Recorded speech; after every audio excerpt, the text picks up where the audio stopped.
Alright guys, we've previously spoken about this Ubisoft title, Skull and Bones, which was touted as being the world's first quadruple A game, and that was stated by Yves Guillemot, the CEO of Ubisoft. And of course, the game was a gigantic, disastrous flop, nobody wanted it, player base plummeted for it.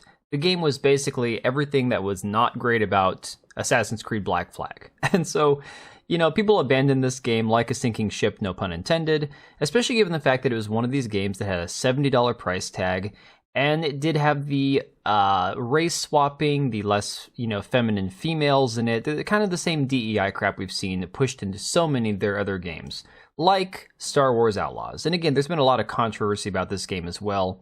Not just Assassin's Creed Shadows, but Star Wars Outlaws is definitely, I would say, just as much of a hot button issue.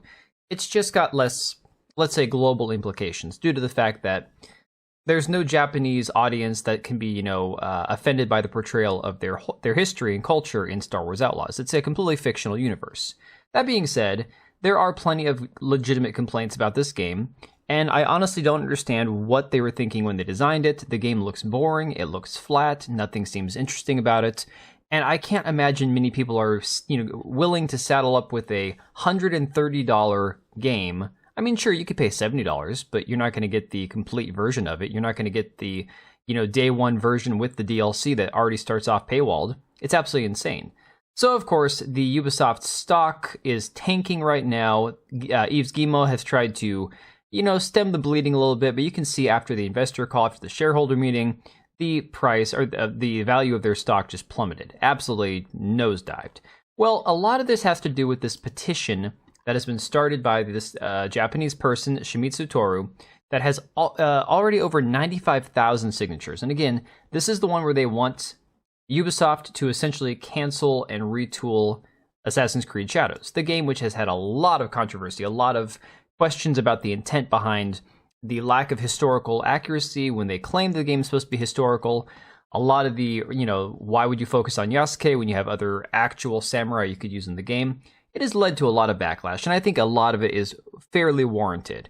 And so, of course, today, Ubisoft decided to put out this statement to try to calm the situation and just make everybody happy and say, look, we didn't mean any offense, we're not going to say sorry, but hey, you should still play our game. And so we're going to go through that right now. It says, the Assassin's Creed Shadows team has a message for our Japanese community.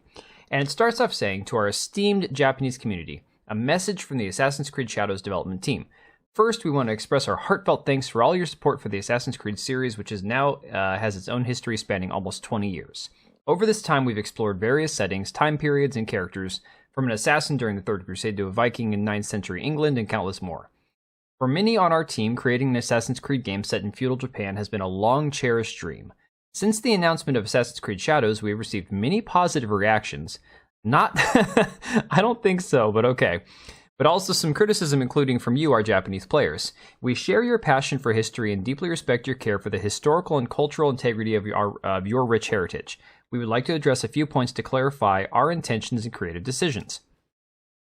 Overall authenticity efforts. We have put significant effort into ensuring an immersive and respectful representation of feudal Japan.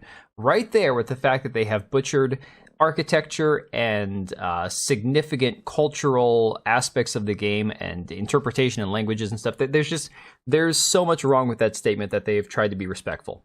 However, our intention has never been to present any of our Assassin's Creed games, including Assassin's Creed Shadows, as factual representations of history or historical characters. Let's fact check that.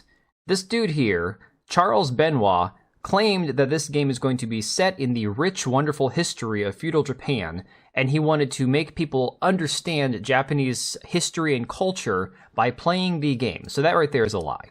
Instead, we aim to spark curiosity and encourage players to explore and learn more about the historical settings we get inspired by. Again, a lie. Assassin's Creed Shadows is first and foremost designed to be an entertaining video game that tells a compelling historical fiction set in feudal Japan. Now, the historical fiction thing we're going to get back to in a second, because we're going to get back to Thomas Lockley, the author of the book African Samurai. Our team extensively collaborated with external consultants, historians, researchers, and internal teams at Ubisoft Japan to inform our creative choices. Despite these sustained efforts, we acknowledge that some elements in our promotional materials have caused concern within the Japanese community. For this, we sincerely apologize. Now they say sorry, but they're talking about the fact that they ripped off the Sekigahara Rifle Corps using their banner, their flag in the promotional material and in the collector's version of the game. It says all game footage presented so far is in development and the game will keep evolving until launch. Now, I wonder if that means that they're going to get rid of the hip-hop music when Yasuke is dueling another samurai. Based on the constructive criticism we received, we will continue our efforts until we put this game into your hands and beyond. We also want to clarify that while we have been consulting with many people throughout the development process, they are in no way responsible for the decisions that are taken by the creative teams in the interest of gameplay and entertainment. Basically, what they're saying is after this game comes out, and we have no way to hide that some sort of consulting agency like Sweet Baby Inc. was involved, please don't go after them. This is all on us. Why Ubisoft would fall on their sword for a company like Sweet Baby Inc. is beyond me. Consequently, we respectfully request that any criticism not be directed at our collaborators, both internal and external. Creative liberties and historical inspirations. While we strive for authenticity in everything that we do, Assassin's Creed games are works of fiction inspired by real historical events and figures. From its inception, the series has taken creative license and incorporated fantasy elements to craft engaging and immersive experiences. The representation of Yasuke in our game is an illustration of this. His unique and mysterious life made him an ideal candidate to tell an Assassin's Creed story with the setting of feudal Japan as a backdrop. While Yasuke is depicted as a samurai in Assassin's Creed Shadows, we acknowledge that this is a matter of debate and discussion. We have woven this carefully into our narrative and with our other lead character, the Japanese shinobi Naoi, who is equally important in the game. Our dual protagonists provide players with different gameplay styles. We greatly value your feedback and encourage you to continue sharing your thoughts respectfully. While we understand that meeting everyone's expectations is very difficult, we sincerely hope that when Assassin's Creed Shadows launches on November 15th, players in Japan and around the world will appreciate the dedication, effort, and passion we have poured into it. Alright, so that sounds like a lot of cope. And it sounds like, look, we just wanted to make a game that featured a black guy and we didn't want to have any criticism for it, so please be nice and just buy our game. And of course, we already have people like Alyssa Mercante at Kotaku writing articles saying that this was never about anything other than hate, despite the fact that, once again, this has been proven to be an issue with many Japanese people, and Thomas Lockley first and foremost, and of course all the companies and the historians shilling for him, like this guy, Dr. What was his name again?